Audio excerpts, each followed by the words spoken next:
The story of Spitfire Fund in Penampang.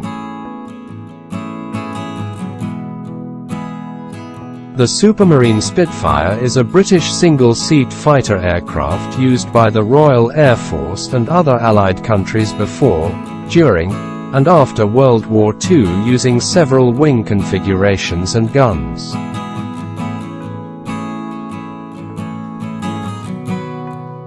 It was the only British fighter produced continuously throughout the war.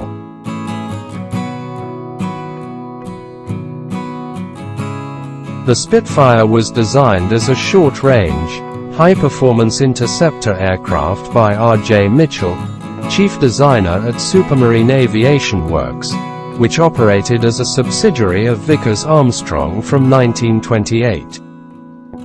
Mitchell developed the Spitfire's distinctive elliptical wing with innovative sunken rivets, designed by Beverly Shenston, to have the thinnest possible cross-section, achieving a potential top speed greater than that of several contemporary fighter aircraft, including the Hawker Hurricane.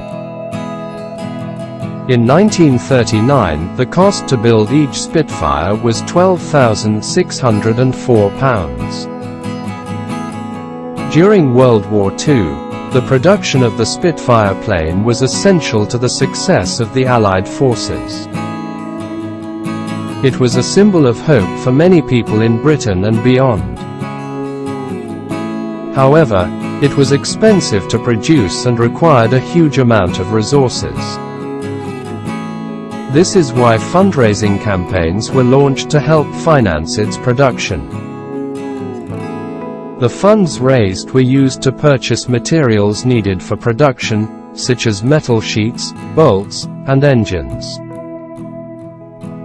They also allowed for research and development into new technologies that would make the Spitfire even more effective in combat situations. The money also helped with training pilots and ground crews so they could use these planes effectively against enemy forces.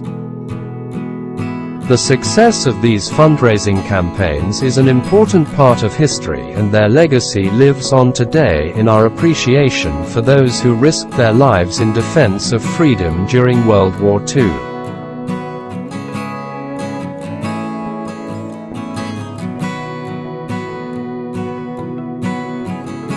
In a small way, some people from Penampang, British North Borneo contributed to this noble effort, and we are indeed proud of them.